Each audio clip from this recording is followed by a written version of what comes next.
left behind. In Bangladesh, those of the tribal groups are left behind, even when it's delivered through communities. So while in the context of state failings and markets failings, delivery of services around communities is a very important step.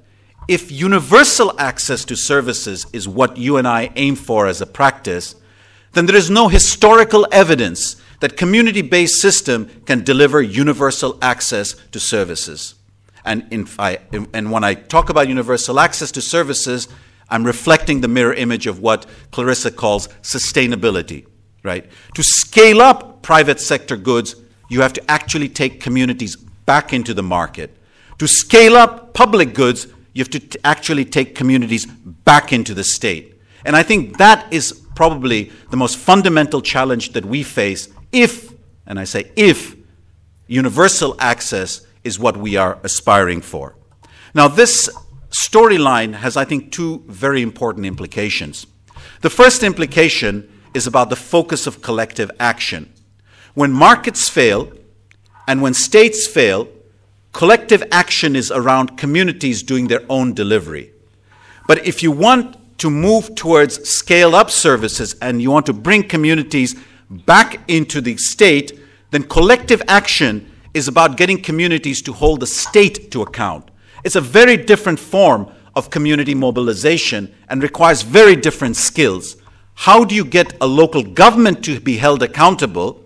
And I fully buy Clarissa's point that local governments are going to be a very important element of the future of delivery in rural areas.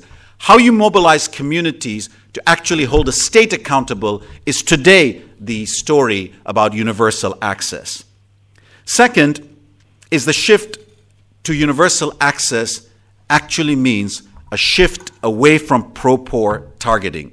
I think, again, history tells us that it is impossible to reach the poor unless you walk the road through the middle class. If the middle class does not get services, and we've seen this in the history of education services, health services, and certainly water and sanitation services, if the middle class are not part of the story, the delivery to the poor will be targeted, will be narrow, will be parallel, and not sustainable. What this implies, I think, that a pro-poor focus is a focus that assumes a broken state. Whereas the aim for sustainability and an aim for universal access assumes a focus on building the state. And I think the MDGs, when we talk about access, fails to take into account the difference between pro-poor, failed state, universal access, building the state. The other lesson is it's about institutions. It's not about fixing the pipes, it's fixing the institutions that fix the pipes.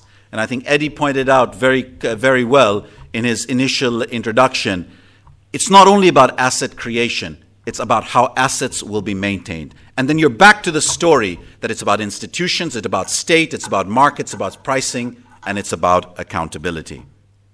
Let me give you an example of in India. In India, in rural sector, the initial model of delivery in rural sector were powerful state agencies that would deliver to communities. And what these state agencies were good at planting infrastructure. They would be the big infrastructure machinery. But what happens is the infrastructure is built, but no one has the incentive to actually maintain them. And then India made a shift. It made a shift in which it began to bring in community-led rural water and sanitation systems. And something very interesting happened. You went from scale without sustainability to sustainability without scale. Right? Something was wrong. How do you actually create sustainability with scale? And today, India is looking at the whole idea of putting rural water and sanitation in the context of its emerging local government. And this shift from community-based systems into local government community interface, and this shift from these large public agencies into local government is sheer political bargaining.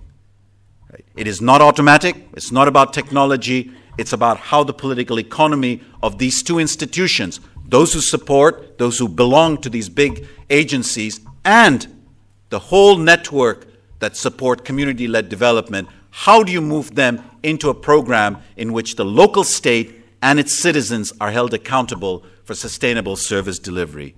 A very big political economy issue which India is now going to have to deal even as it becomes a global power. Another message that I think that the MDG measurements don't catch. Institutional change is about time. It doesn't happen overnight.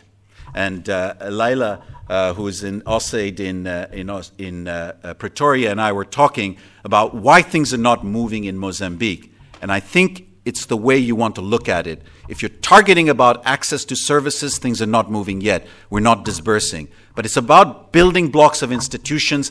I think we're making a huge impact. Let me refer to you the experience of industrialized countries. And we did an exercise in which we said, let's take a point in time in a country like US or a country like France and ask how long did it take that US and France to achieve its MDGs. And by that we mean, if you take a point in time and you measure it and you say that 40% of people have access to services, how long did it take the United States to reduce it by half, which is exactly what MDGs measurements are about. Well, very interesting, and this we developed with several economic historians, and what we discovered that in the United States, if you took 1910 as the reference point, it took them 30 additional years to achieve their MDG goals. If you look at France, 40 years. And if you look at Japan, pre-war and post-war, you can see that the pre-war suggested it would have taken 50 years. Post-war, it took 15 years. Well, you can look at the difference in GDP per capita growth that made the difference. But what we try to do with this exercise is to say that for all of us who want to hold developing countries accountable for rapid changes in delivery, look at the historical data from developed countries. And this shifts, and the time again reflects the importance of political institutions. I think the most important question that we don't ask when we look at numbers underpinning MDGs is what triggers change. And I think we have not invested enough as a community of practice to really focus on this issue of triggering change. And when you look at the issue of triggering change, certain very important lessons are emerging. First, you look at Latin America, you look at my own country, Bangladesh, you find that crisis is probably one of the biggest motivators of change. Bangladesh, the arsenic crisis. Latin America, mostly it's macroeconomic crisis. Often, second important point, change comes from outside the sector. The Competitions Commission in Australia several years ago made a major shift about utility management. And the reason it made a major shift and created an incentive program from Commonwealth to the States was because Australia had fallen in its ranking of the richest industrialized country from the top 5 to basically in the numbers of the 20s. And what Australia did was it said we need to change the way our utility infrastructure is delivered. They didn't set from national to state MDGs targets. They actually laid down 5 or 6 basic principles of utility management, principles that we have talked about, pricing, separating policymakers and providers, right? And that was an extremely important change process. But again, where did that happen? It happened because of an impact outside the sector, economic fall in Australia. Third is shift in the state. A major change is happening in Africa. We're going from centralized states to decentralized states. The demand by citizens for local government.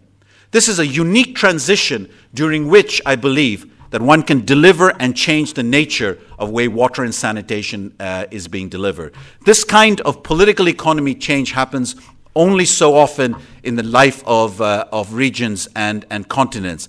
Africa's going through it. Now is the time as a community of practice to grab that space. Urbanization is another trigger of change.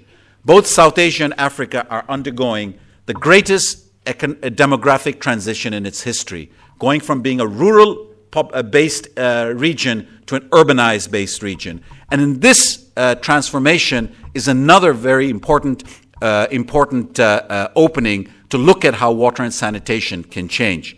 Africa, by the way, in this transition has speed, whereas South Asia has scale.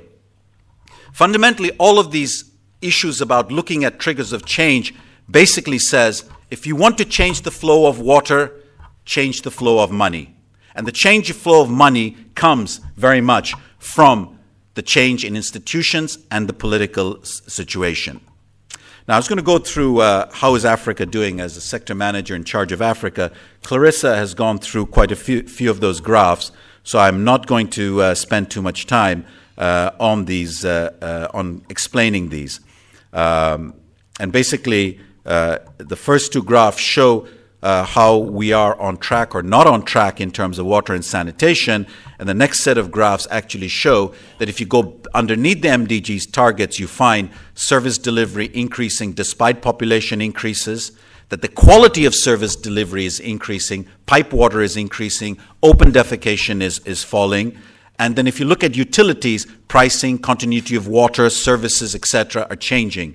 For the first time, there's a cluster of utilities in Africa that have made the shift, which we didn't see at, even a decade ago. And then finally, we look at the numbers in terms of mapping how long it would take Africa to reach its MDGs.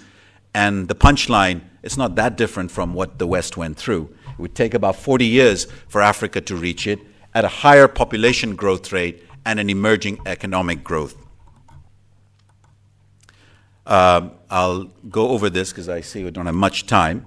I want to come to the final point that I'd like to share with you is if you buy the story that it's about institutional change, it's about political economy reality, what does it mean for us in terms of a community of practice going forward? I think it has several implications. First is, it's very important that we look at the whole notion of universal access and scaled up delivery, that we are far, far from the world of piloting and learning from pilots. It's about change in scale. And if you want to look at change in scale, you have to invest in institutional change. But most importantly, we have to understand where the political economy triggers are for actually creating that institutional change. And therefore, I would argue that we as a community of practice would need to invest far more in understanding the world of political economy. Second, we need to invest in history of how other countries have undergone this change, and see whether there are lessons we learn. And this is a history across developed and developing countries. Third, I would say we need to invest in understanding what it means to build a state, not create systems which are parallel to the state. Unless the state evolves, we will not achieve the MDGs in a sustainable way. And finally, we have to embed all our knowledge, and we have deep knowledge, on technology, behavior, resources, and capacity in what I would call this country systems approach. Without the country systems approach and understanding its politics, I feel that we as a community of practice are going to find that we're always behind the curve in terms of service delivery. Thank you very much.